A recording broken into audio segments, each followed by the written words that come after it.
Perfeito.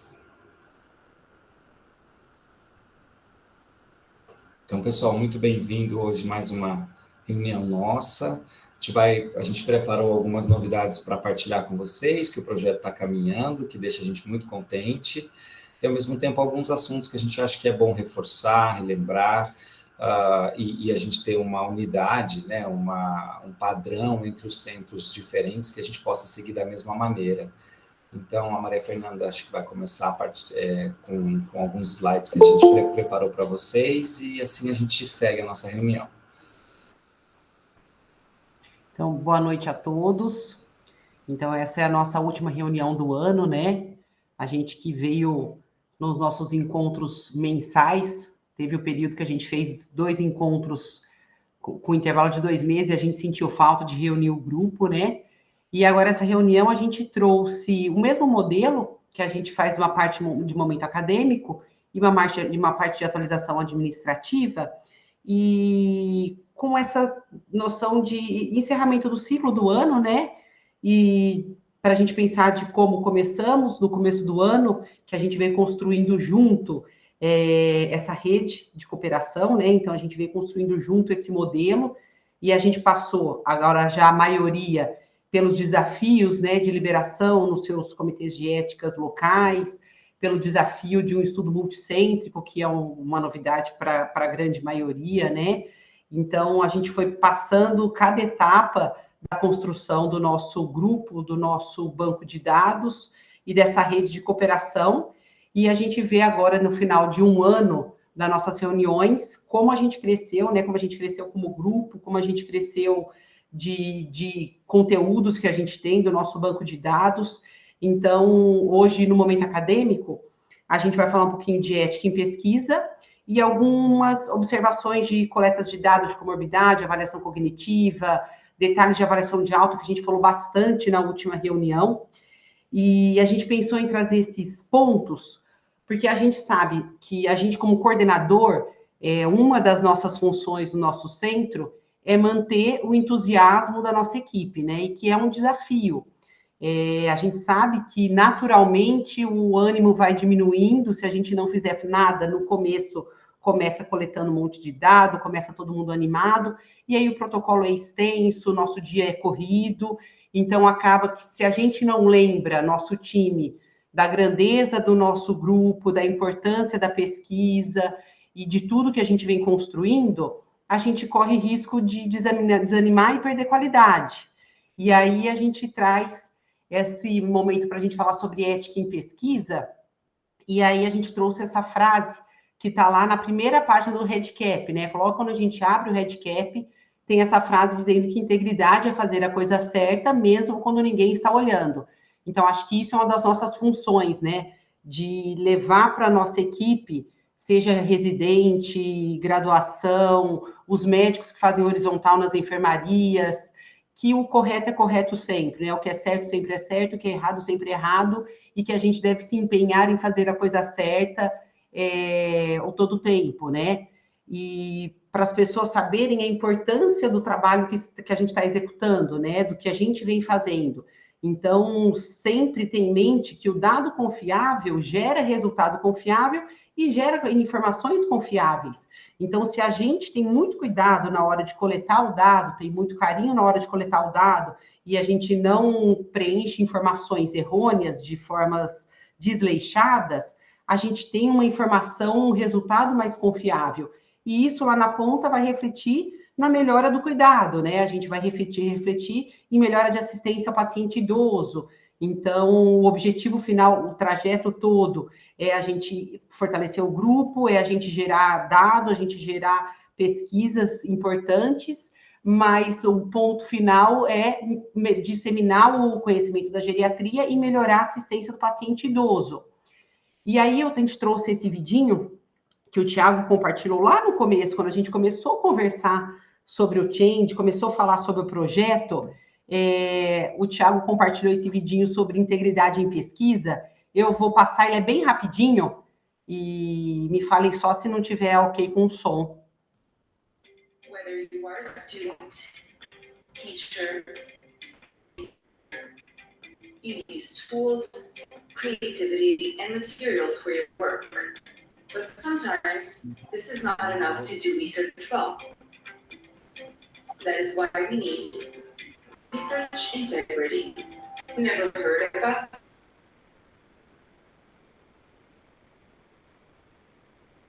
this? No problem. Let me explain. Research integrity means conducting research in a way which allows others to trust and confidence in the methods used and result purpose. You can achieve that by paying attention to these principles. Do your research in an honest, transparent, and unbiased way. Use research funds and infrastructure properly. Always acknowledge improvement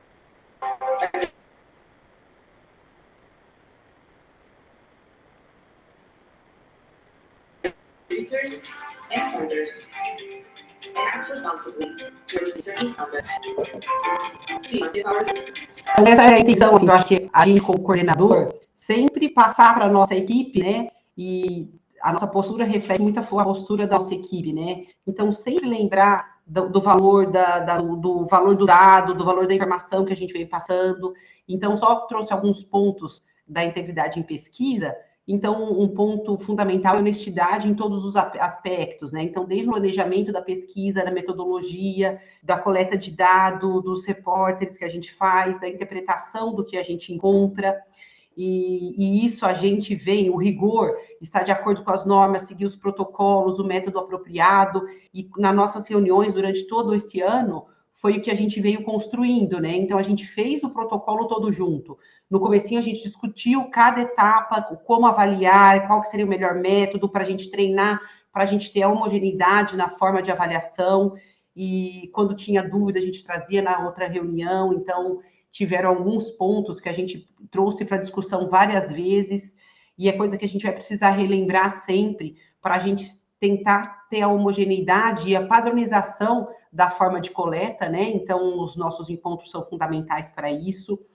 A transparência, então, promover a confiança e a credibilidade, então, no reporte de metodologia, de forma completa, publicar todos os resultados, positivos ou negativos, compartilhar os dados e os materiais que a gente vai apresentar, né, com isso tudo que a gente vem coletando, declarar quando tem conflito de interesse, a responsabilidade e a capacidade de avaliação, né, de mensuração de todos os envolvidos, então, pesquisadores, instituição, investidores, a gente tem um comprometimento com a pesquisa, um comprometimento com a instituição onde a gente está. Isso a gente falou bastante na outra reunião, que fazer pesquisa costuma trazer qualidade para os serviços, né? Então, a gente tem um comprometimento com a instituição que a gente está envolvido, que a gente vai melhorar processos da instituição, vai melhorar indicador, vai melhorar a qualidade assistencial, o respeito com tudo que faz parte da pesquisa, então, o respeito com os nossos iguais que participam da pesquisa,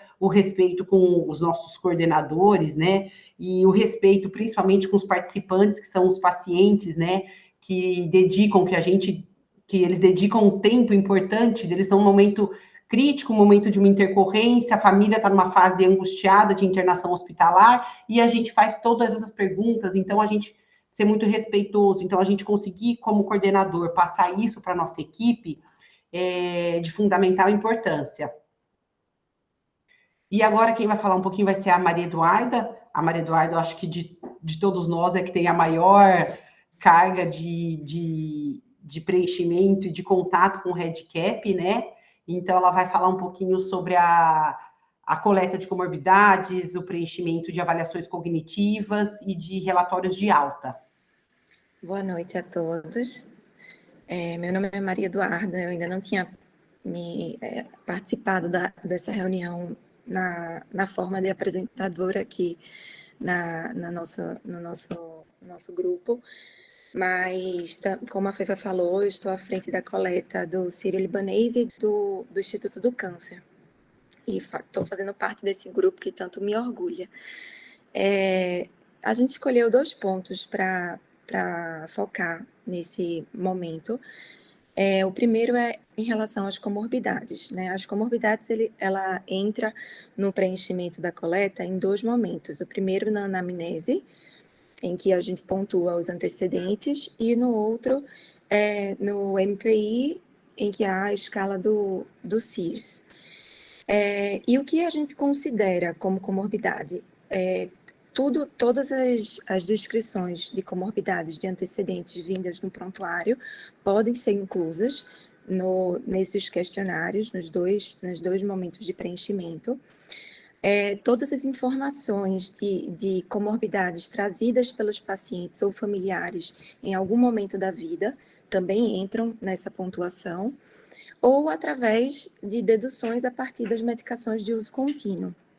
Alguns pacientes, eles não trazem como comorbidade, mas a gente vê medicações sendo feitas e a gente pode marcar a partir dessa revisão das medicações a comorbidade a que ela se associa. Pode passar, Fifa. E no ponto da avaliação cognitiva, algumas dúvidas também foram levantadas, né? Quando considerar a síndrome demencial e se a gente pode mudar o CDR se no final da nossa avaliação nós tivermos outra impressão. Então, a gente sempre vai considerar a síndrome demencial a partir da presença do diagnóstico de demência descritos no prontuário, ou através de dados provenientes dos acompanhantes, ou através do uso das medicações, assim como no slide anterior. E, além disso, no final da avaliação da nossa coleta, como nosso grupo é composto por pessoas formadas, qualificadas, muitas delas qualificadas para fazer diagnóstico de demência, se nós acharmos, a partir do nosso contato com o paciente, que devemos modificar alguma informação dada pelo familiar no item do CDR, nós podemos voltar no CDR e fazer a modificação conforme achar necessário, ou acrescentar o diagnóstico de demência no item de comorbidades. Quanto à avaliação de alta, aqui a gente trouxe alguns lembretes para estar sempre em mente. Na hora do preenchimento, quando a gente preenche a data e o destino que o paciente vai de alta, automaticamente é mandada uma mensagem para o grupo que está fazendo a coleta de dados telefônicos. Então, esses dados da alta podem ser preenchidos até 48 horas antes da alta, mas a gente só deve pontuar a data da alta e o destino quando o paciente tiver recebido alta, porque caso haja modificação da previsão de alta por alguma razão, o grupo da coleta não é acionado indevidamente. Então, só para pontuar que eu vou citar um caso que aconteceu comigo no Instituto do Câncer. Tinha uma paciente que tinha uma previsão de alta para o dia que eu fiz a coleta. Eu já coloquei a data de alta porque existia essa previsão, mas aconteceu uma intercorrência, a paciente precisou ficar e o grupo da coleta, quando foi entrar em contato com a paciente, descobriu que a paciente ainda estava internada. Então, só para deixar isso destacado. Além disso, se por um acaso o paciente recebeu alta e não foi comunicado, ou a gente não tiver tido oportunidade de fazer a coleta dos dados de alta presencialmente com o paciente, nós podemos voltar nesses dados posteriormente, depois da alta do paciente, para preencher a partir de dados do prontuário. A grande parte das informações são fáceis de ser coletadas a partir do prontuário, e o máximo que a gente conseguir desses itens preenchidos, melhor, para a gente não perder dados. Pode passar. Bom, e essa reunião teve esse momento mais breve, e a gente queria abrir para vocês colocarem dúvidas, colocarem experiências, colocar o ponto de vista no que foi o maior aprendizado no Change ao longo desses meses que a gente passou em coleta ou em preparação para a coleta, quais as experiências marcantes que vocês tiveram, se alguém quiser compartilhar, e qual o maior desafio de participar desse projeto. Acho que quem puder trazer isso para compartilhar. Eu acho que eu só queria reforçar, Maria Eduarda, esse ponto das comorbidades, de ter essa junção, então, né? A gente está no hospital, o hospital normalmente eu posso ser um paciente que interna várias vezes nesse hospital, ele pode estar vindo pela primeira vez, ou seja, de maneira variada, de maneira mista, eu posso ter paciente com mais ou menos informação no prontuário, que já vem desde o pronto-socorro e até de internações prévias, e eu tenho também acesso ao paciente, que a gente possa juntar acesso ao paciente e à família, claro, né? Que a gente possa juntar, então, essas informações, tanto de prontuário médico, pronto-socorro, hospital, quanto a informação do paciente e da família, para que a gente possa ter os diagnósticos prévios levantados da maneira mais adequada e mais completa possível, né? Eu acho que a Maria Eduarda também tocou num ponto que para nós é super importante, essa coisa de que a gente preenche também o CDR com o informante, com o acompanhante, né? E se o acompanhante não está presente na admissão naquele momento, que a gente possa tentar acessá-lo no dia seguinte, ou tentar acessá-lo no momento da visita, ou tentar acessá-lo em alguns momentos muito difíceis, até numa ligação, de repente, se isso for necessário, mas que a gente possa fazer o possível para tentar fazer o CDR, que é a questão da memória com o informante, né? E aí lembrar que como a gente faz o 10CS dentro da TAGA e o SPMSQ, que também avalia a cognição dentro do MPI, e esses dois testes são feitos diretamente com o paciente, naqueles que não têm delírio, isso pode mudar um pouco a percepção nossa sobre a cognição feita a entrevista com o acompanhante. E aí, se isso mudou a percepção, porque o paciente respondeu o DSS, respondeu o SPMSQ, e mudou a sua percepção sobre a cognição, pode-se voltar lá no item do CDR e mudar alguma casela, algum item de memória, da habilidade do paciente de fazer julgamento, aqueles itens do CDR que avaliam a cognição. Então, que a gente possa ter esse cuidado para que o CDR tenha um preenchimento bem adequado. Eu acho que esses são os pontos de coleta mais importantes da gente fixar hoje, eram algumas dúvidas que vinham acontecendo no último mês, principalmente, sobre as comorbidades, essa parte da cognição, a gente queria reforçar isso, e eu queria voltar aqui para o que a Maria Eduarda abriu, então, para a oportunidade para vocês falarem sobre aprendizado, experiência, dúvidas, desafios que surgiram com a coleta do Change, como é que está acontecendo no serviço de vocês, coisas que vocês gostariam de partilhar com a gente, acho que é muito válido, né? Eu sei que tem gente que está começando a coleta nesses dias aí, nessa semana até, e tem gente que já está aí com mais de 50 casos, 20 casos coletados em grupo, com os residentes, com os alunos. Eu acho que ouvir um pouquinho vocês seria muito bacana.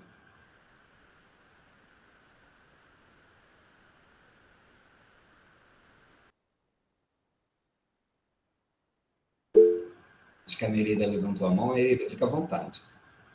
Bom, boa noite a todos. Realmente a gente começou a coletar essa semana, né?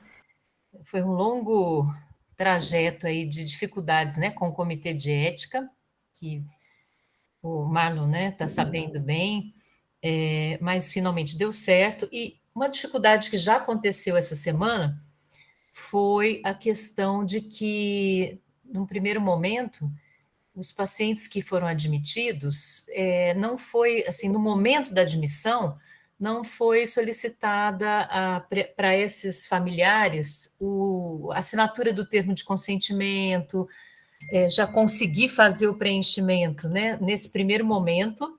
E aí, o que acontece muito na nossa enfermaria?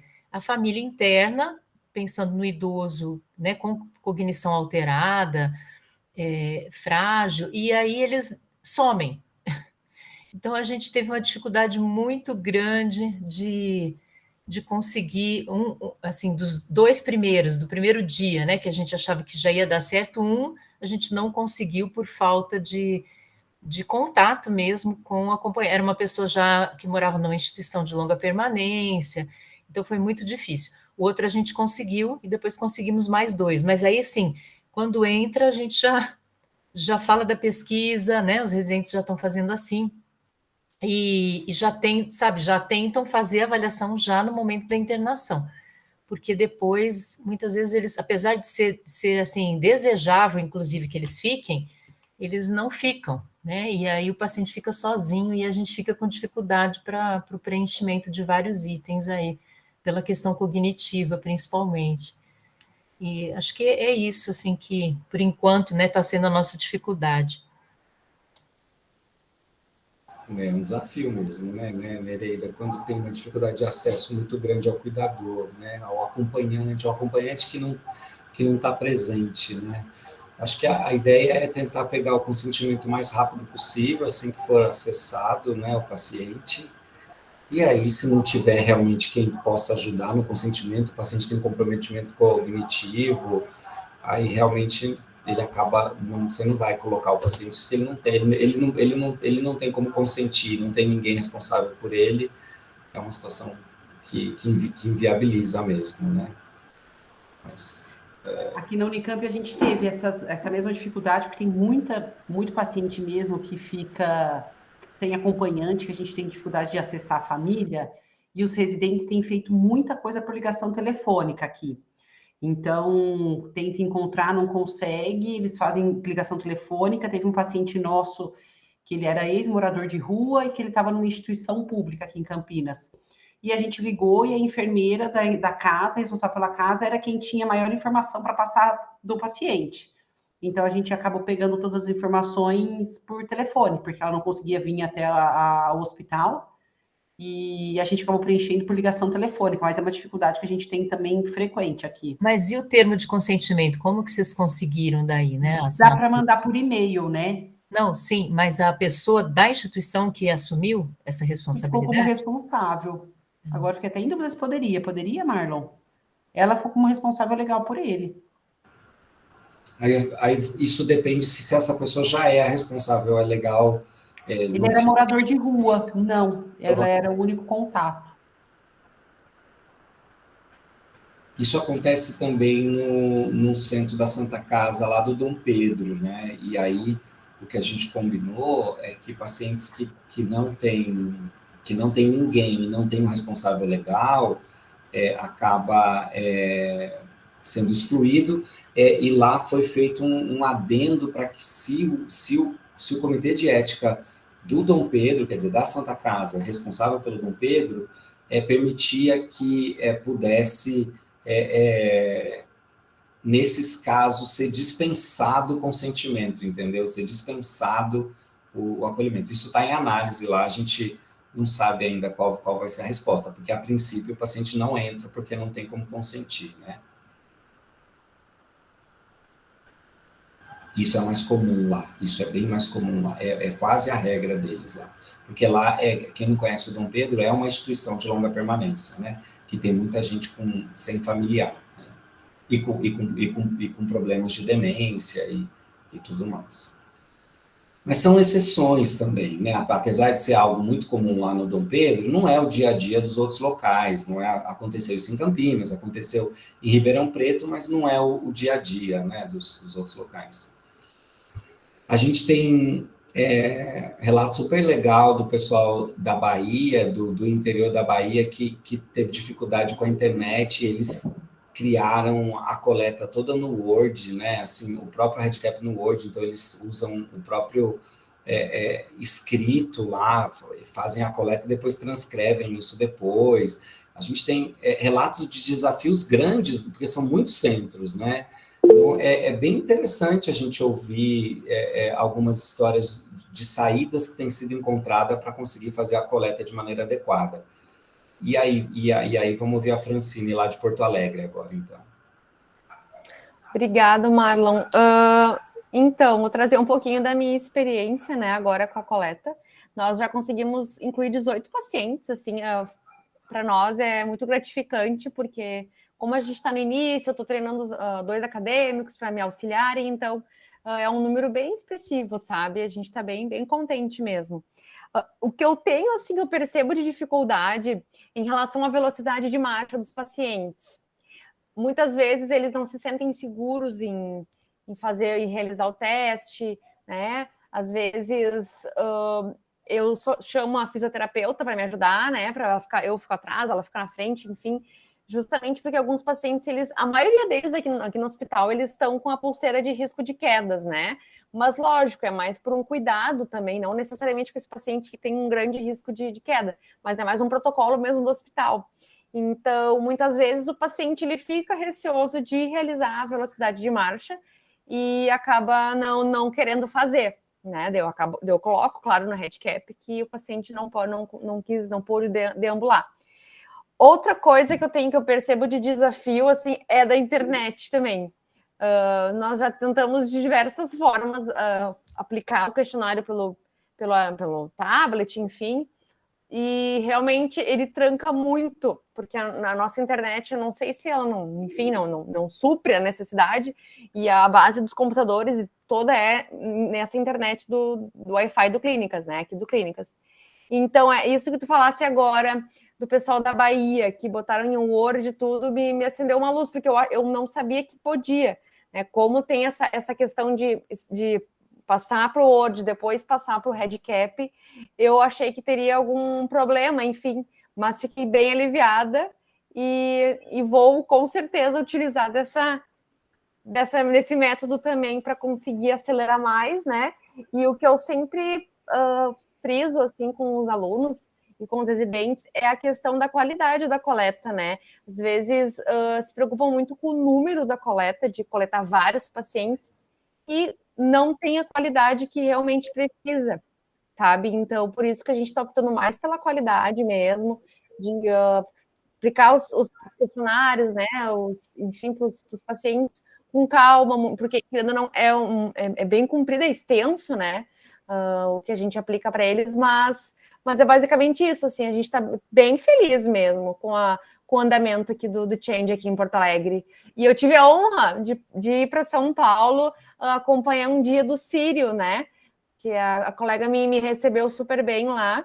E eu percebi que, às vezes, as minhas dúvidas são as mesmas de todo mundo. Então, fiquei bem tranquila quanto a isso. Legal, Francine. Uma coisa que vale a pena reforçar aqui, ou esclarecer, pelo menos, é de que ter duas etapas, uma etapa a mais, quer dizer, primeiro o Word e depois o Redcap, é ruim, não é bom, tá? Não é algo positivo. Inclusive, para a qualidade do dado, isso pode prejudicar. Quanto mais etapas você coloca, maior a chance de erro, maior a chance de inconsistência. Só que ali a Welma estava numa situação de impossibilidade, ela não tinha ela não tem computador lá, não pega nenhuma rede de nenhuma operadora de celular, e ela simplesmente não tinha como avançar na coleta. Ela não tinha equipamento de máquina para usar, não tinha internet e nenhuma operadora funcionando no hospital. Então, diante de uma situação de uma impossibilidade plena, aí eles aumentarem uma etapa e aí para vencer esse desafio foi a melhor saída. Então, acho que sim, ter um backup é bom, né? A gente deve até deixar isso lá no Drive, esse backup do Word que eles mesmos criaram, mas acho que não é a saída ideal para quase todos os outros centros. O ideal, se você tem uma internet, se é possível usar, é que você use, né? Vários centros perguntam sobre o aplicativo do Redcap e usar offline. Não funciona, o aplicativo não funciona bem e o offline não funciona também. Então, infelizmente, a gente tem que continuar indo pelo modelo da internet, pelo modelo online, usando o web browser, né? E não o aplicativo pelo celular, porque ele acaba perdendo muita informação. Mas está indo tudo bem, a gente tem acompanhado a qualidade do dado. A Porto Alegre, que é o exemplo que a Francine acabou de falar, é um lugar que está indo com uma qualidade excepcional, como vários outros centros está indo muito bem, né? E isso a gente fica muito feliz. Marlon, deixa eu só complementar, então, que se a gente também pode considerar que pode ter eventualidades, né, sei lá, cair sistema de computador, de hospital, não sei o quê, então ter o backup, como ele disse, é válido. Acho que é importante só, Francine, se for fazer esse uso, é ter um fluxo muito claro de onde que o papel vai ficar, quem que vai preencher, porque senão o papel depois perde, às vezes é só ter isso bem essas etapas bem pré-estabelecidas para não aumentar e aumentando cada vez mais o risco, né, de ter problema com isso. E acho que a outra coisa, o Marlon falou rapidinho, mas acho que também seria interessante usar o mesmo documento, né, Marlon? Se forem usar papel, que seja sempre Padronizar mesmo. Perfeito, Maravilha. perfeito. Marlon, a gente até pensou porque nós acabamos utilizando um tablet que é via Wi-Fi, né? Porém, a gente está acreditando que se nós botarmos um tablet que seja por 3G, por 5G, enfim, nós já temos aqui em Porto Alegre também, que vai facilitar mais, vai ser mais rápido. Então, a gente está em processo de compra de um tablet novo, né? Mais rápido, enfim, mais moderno e que já tenha a 5G. Daí eu acho que vai facilitar mais para a nossa coleta. Sim, é verdade. Essa é uma saída que a gente pensou, inclusive, lá para a Bahia, para o centro deles. A gente ia até tentar ver alguma maneira de solucionar dessa forma, mas como não tem acesso de operadora confiável lá na unidade, não era uma saída possível, né? Então, por isso que não foi legal. Mas, com certeza, Francine, é uma excelente ideia. Essa e é uma ótima opção, né? Alguém mais, pessoal, que gostaria de contar da experiência? Alguém gostaria de partilhar alguma coisa boa, alguma angústia? A Elma dizendo que eles têm um fluxo de quem coleta a entrevista lá no papel, já passa para o RedCap no mesmo dia mesmo, para não ter nenhum problema de perda de dados. Isso é excelente, Elma, parabéns. A Flávia levantou a mão, vou deixar a Flávia falar. Oi, Marlon, boa noite a todo mundo. Na verdade, aqui a gente começou tem pouco tempo, acho que até está indo de uma maneira... Eu estou em Aracaju, tá? Para o restante do pessoal, aqui na Federal de Sergipe. E, se ouvirem algum barulhinho, meu filhinho, tá? Que está aqui do meu lado participando da reunião. A maior dificuldade para a gente tem sido uma... Aqui não tem, lá na enfermaria, não se tem um fluxo muito bom de previsão de alta. Então, acho que essa questão de saber o dia que o paciente vai sair com uma certa antecedência tem sido, acho que, o maior desafio para a gente aí nesse início de coleta. Acho que quase 3, 4 semanas de coleta agora. Então, eu vi que vocês deram algumas orientações nesse sentido, mas vocês têm alguma orientação quando, porventura, acontecer de precisar revisar o prontuário, do que fazer com a velocidade de marcha, que esse foi o principal ponto para a gente, assim, que às vezes o restante dos parâmetros é um pouquinho mais fácil e de fazer uma inferição, assim, uma inferência, perdão, pelo prontuário, mas a velocidade de marcha foi o mais complicado, assim, para a gente. Aconteceu com um caso só até agora. Mas aí eu realmente queria alguma sugestão, orientação de como fazer. É uma excelente dúvida, viu, Flávia? É excelente dúvida mesmo. Você quer falar alguma coisa, Maria Eduarda, da sua experiência com o CIRI e com o ICESP, para partilhar sobre esse assunto específico? Sim. Foi também uma dúvida minha, logo no início da coleta. Eu costumo deixar em branco esse dado, não preencher. Eu preencho o resto e o que eu não consegui através do prontuário, através do contato desses momentos com o paciente, eu deixo em branco.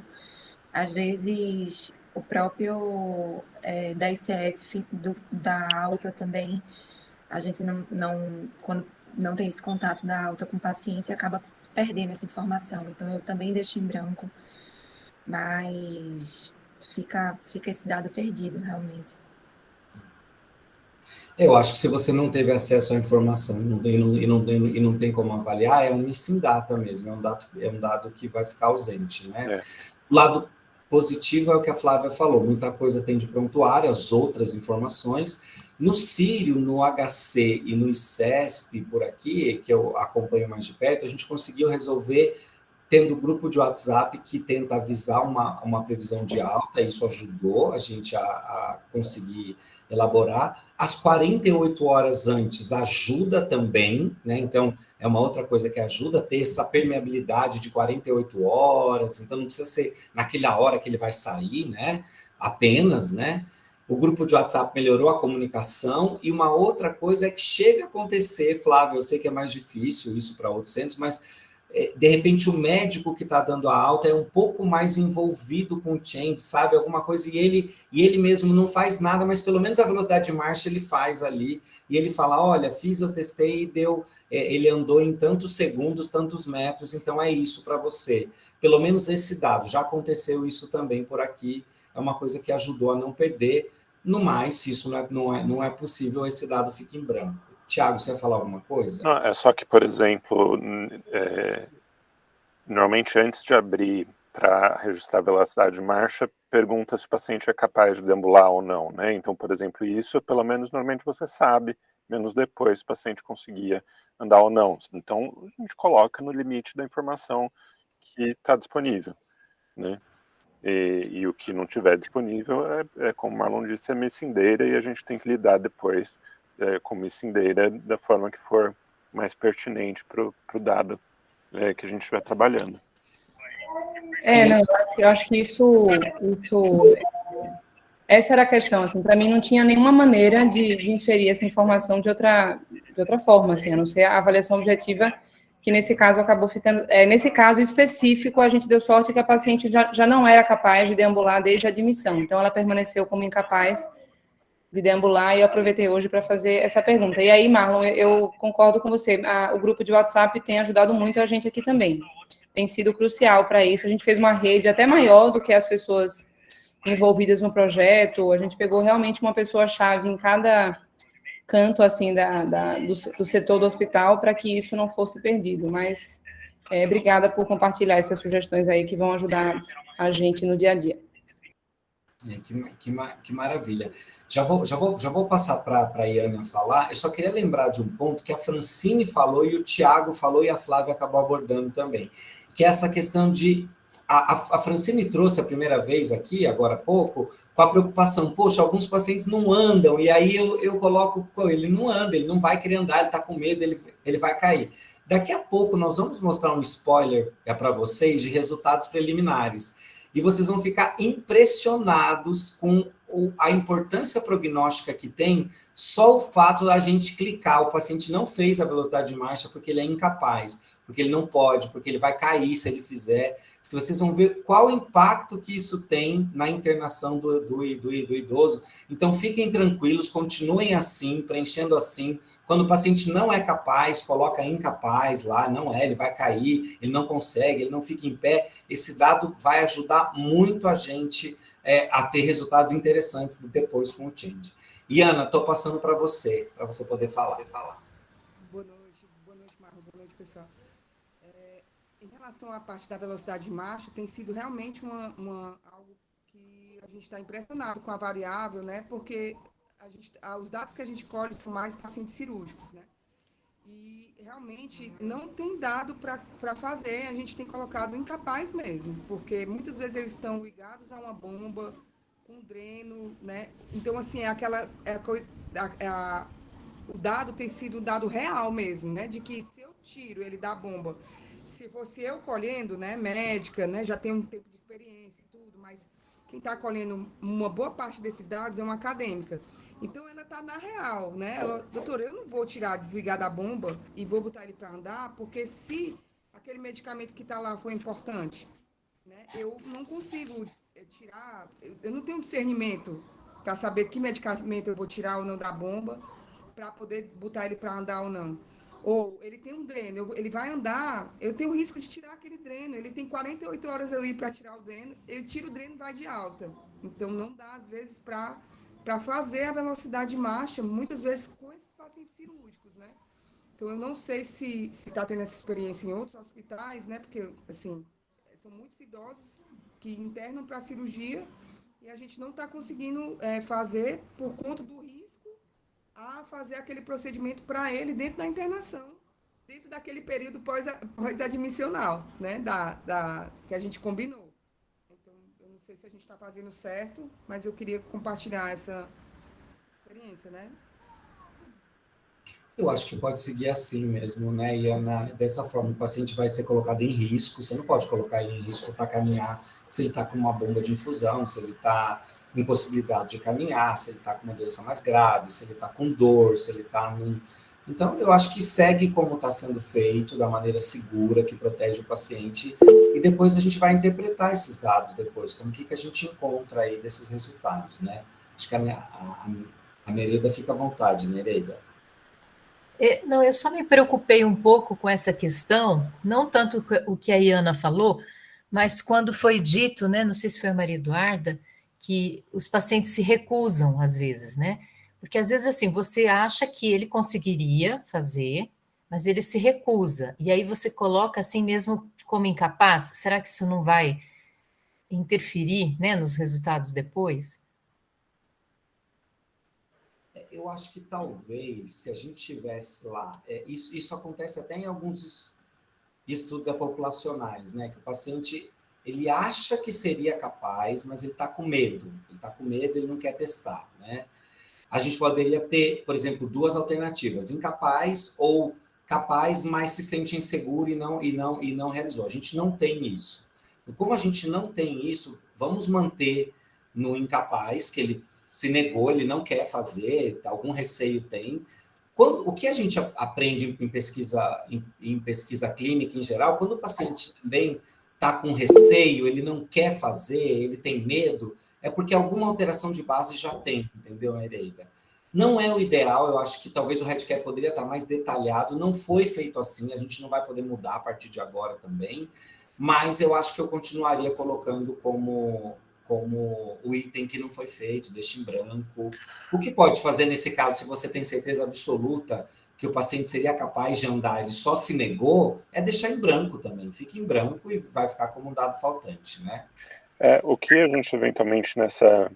A gente está no detalhe, né, gente? Mas, assim, o que a gente poderia fazer porque a gente tem as informações das atividades básicas de vida diária na hora da internação, né? Então, se você tem lá que o paciente é capaz de transferência, né, na atividade básica, mas o dado de marcha tá como que ele não realizou, a gente tem como fazer essa inferência de que foi uma situação dessa em que ou era medicamento que não deixou, ou o paciente se recusou, não necessariamente uma incapacidade.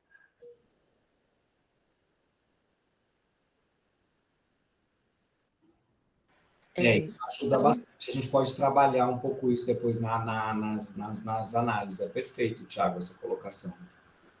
Combinando informações de diferentes locais ali para tentar ver, né?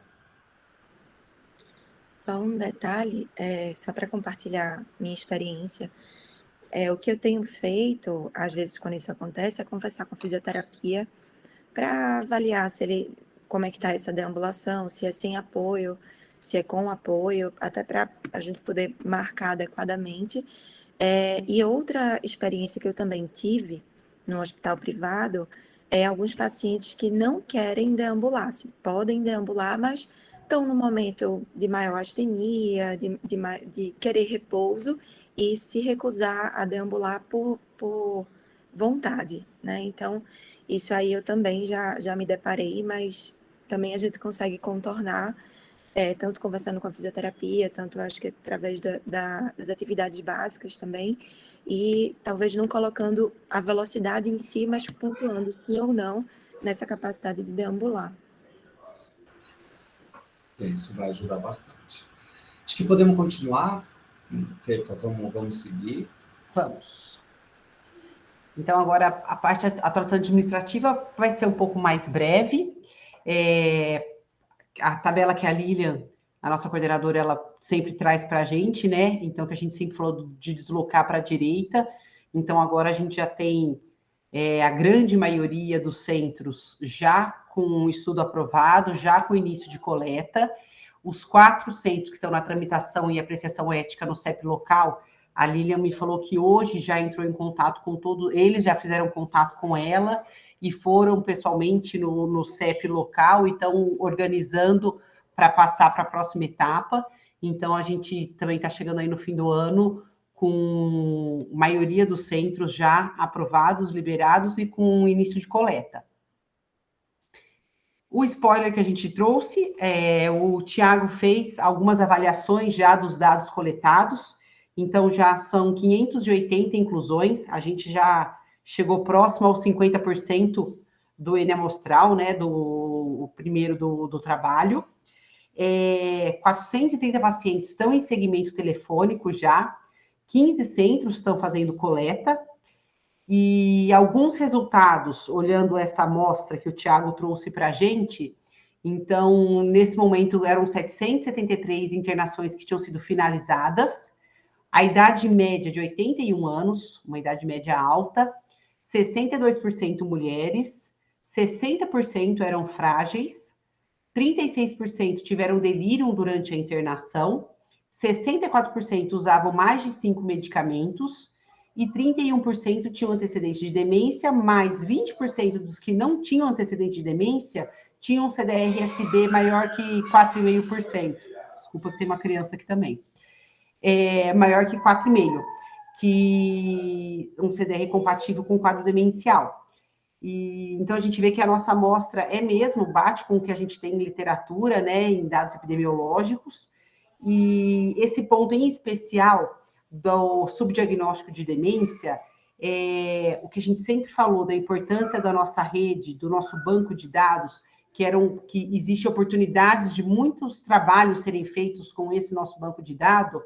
Esse dado, em especial, o subdiagnóstico de demência em idosos internados, ele é uma possibilidade de um trabalho, né, Marlon? E não sei se você quer falar alguma coisa mais sobre a possibilidade do trabalho. A gente percebeu um gap, uma lacuna na literatura sobre esse assunto de quantos idosos chegam no hospital sem um diagnóstico de demência, mas no fundo tem demência. Demência é uma doença crônica, é uma doença que está muito em voga agora, pelo aumento na população, com o envelhecimento e pela sua importância para o paciente, para a família e por tudo que envolve a demência, né? E assim como hipertensão, diabetes, tem uma taxa de subdiagnóstico muito alta, né? Então, a gente submeteu junto à Alzheimer's Association um trabalho pedindo financiamento para a gente abordar dentro do Change qual a prevalência de demência não identificada pelos médicos e pela família e quais as consequências que essa demência, que ninguém percebeu que existe, ela existe, está ali, tem nos desfechos do paciente. Então, provavelmente a gente vai ter resultados muito interessantes aí, dentro de tantas outras pesquisas que a gente quer fazer com o Change. Essa é mais uma, então, que vai integrar a nossa rede e o nosso grupo, e a gente tem um banco de dados interessante, muito plural, das diferentes regiões do país. Daqui a pouco, é importante a gente dizer, Angola acabou de ter o projeto aprovado lá, então a gente tem muita esperança que daqui a pouco Angola comece a coleta também, um país diferente. O projeto agora já está em tradução bilíngue, então a gente já está com a tradução quase pronta para o espanhol, para que Chile e Colômbia façam a coleta também a partir do ano que vem, agora, de 2023, e estamos também na esperança de que, assim como Angola conseguiu a aprovação, que Portugal também consiga a aprovação ética, para que Portugal seja também. Então, quando a gente junta as 5 regiões do país, a liberação em Angola, Portugal, e agora com o bilíngue no Chile e na Colômbia, com hospitais nesses 4 outros países, a gente passa a ter uma amostra muito heterogênea, o que é interessante para a gente levantar dados em diferentes realidades, né? Então, é só um exemplo diante de outras propostas que podem surgir ao longo do nosso caminho aí. E aí, alguns resultados interessantes, né, que nessa avaliação dessa amostra, a gente viu que a mortalidade intra-hospitalar foi de 14%, e lembrando que 60% da amostra nossa era de idoso frágil, né? Os pacientes frágeis tiveram um risco de 2,6 vezes maior de falecerem na internação. Pacientes com delírio, um risco de 4,8 vezes maior. Pacientes incapazes de deambular, que a gente estava discutindo bastante até agora, tiveram um risco 7 vezes maior de falecerem na internação. Então, é um marcador prognóstico muito importante. E um dado interessante, presença de dor à admissão também se associou com maior mortalidade, um risco de 2,8 vezes maior de risco de falecer na internação. E esses eram os dados, então, que a gente queria trazer para vocês, para ver que já está gerando dados interessantes e dados que acompanham, né, muito que a gente tem de evidência. Lembrar que o sucesso do nosso grupo depende da nossa perseverança e do esforço de cada um, então, lembrar que o nosso papel como coordenador é fundamental, então, a gente ter um empenho para manter nossa equipe engajada, para a gente ter a ética em pesquisa, a integridade, a gente manter qualidade, e essa nossa momento de troca tem sido muito rico, e em cada encontro a gente, agora que todo mundo está começando coleta, a gente troca experiência, e isso é muito, muito importante, né? Então, a gente gostaria de agradecer muito a participação de todo mundo. A gente sabe que cada etapa foi uma etapa muito difícil, né? Que todos foram vencendo as etapas e as ansiedades de cada momento, né? E quando a gente vai começar a coleta, eu falo também por mim, que estou fora de São Paulo, a gente fica com muita angústia, né? De estar fazendo certo, será que todo mundo tem a mesma dificuldade? Será que nos grandes centros eles têm essas dificuldades também? E aí, nesse momento de troca, a gente vê que as dificuldades, as realidades são diversas, mas as dificuldades são muito parecidas, né? Então, os desafios são muito parecidos, e a gente trabalhar em conjunto, a gente está conseguindo traçar uma trajetória muito bonita, né? E de fortalecimento da nossa especialidade. Desejar uma boa Copa para todo mundo. Trabalhei nos 2 jogos, vou continuar trabalhando, porque acho que está dando sorte. E aí, a nossa programação para o ano que vem, a gente mantém as avaliações, os nossos encontros mensais, sempre na última terça-feira de cada mês, às 7h30. Dezembro, obviamente, a gente não vai conseguir fazer, porque é época das festas. Então, em janeiro, a gente retoma. E aí, o desafio fica ainda maior, né? Porque 2 meses, esse tempo de festa, muitos serviços ficam com escala de plantão. Então, quem está no horizontal não necessariamente vai estar no serviço. Então, é um desafio que fica para a gente manter o engajamento nessa fase de desafio, que são as festas de fim de ano, férias das equipes. Então, a gente sabe que nesse momento a nossa função de coordenador e estimular a equipe também vai ser muito importante. E agradecer a participação de todo mundo. É isso mesmo, né? Acho que é um grande sucesso até aqui. Provavelmente semana que vem a gente atinge a meta de ter incluído metade da amostra mínima que a gente se propôs. A gente deve atingir o N de 600 na semana que vem. Mas dizer que esse empenho todo que a gente teve para chegar nos 600, nós vamos precisar dessa energia, dessa coisa boa, para que a gente caminhe mais alguns meses na coleta de dados. São poucos meses a mais aí para a gente conseguir. Acho que vale a pena, porque a gente vai ter frutos bastante sólidos e interessantes, e com certeza muitas pessoas podendo ter oportunidade de tanto de produzir ciência, quanto se formar com um doutorado, com mestrado, quanto integrar esse grupo nosso, tentando levar mais a evidência sobre idoso no ambiente hospitalar. O que é essa coisa do congresso, Fefa? Que a gente falou, né, bastante nas últimas reuniões, que o brasileiro está se aproximando e que vai ser um ótimo momento da gente, porque agora nesse mundo online, né, a gente encontra todo mundo mensalmente, mas eu não conheço a Natália, que é minha grande parceira, não conheço ela pessoalmente.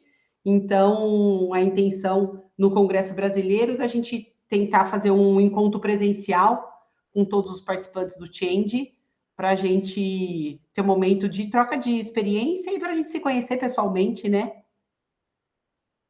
É isso mesmo, a gente vai tentar se reunir lá no momento para nós, a gente vai marcar isso, um lanche, um momento junto, para que a gente possa primeiro se conhecer pessoalmente, que é o mais importante, depois trocar ideias e confraternizar um pouco.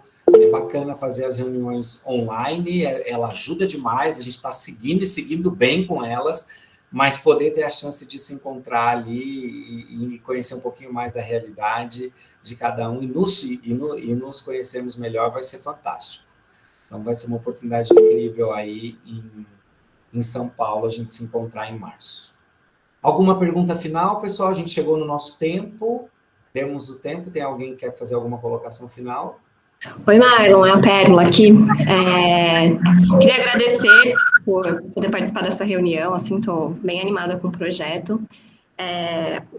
Eu queria só ver com você aquela questão do Centro Novo, que o pessoal lá de Araraquara tava me cobrando aqui se ia ter reunião, se a gente ia conversar sobre isso. E aí depois você vê se a gente fala aqui ou se fala depois.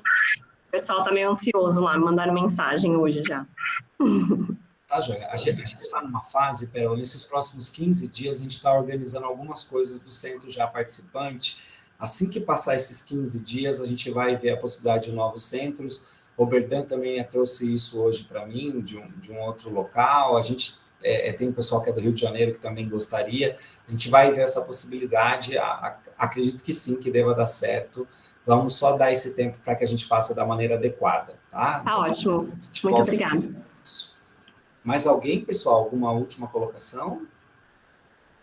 O Marlon, só queria pedir para liberar, não sei o que tem que falar, para liberar o Redcap, para a gente começar a ver a funcionalidade e como é que a gente vai administrar ele na rede.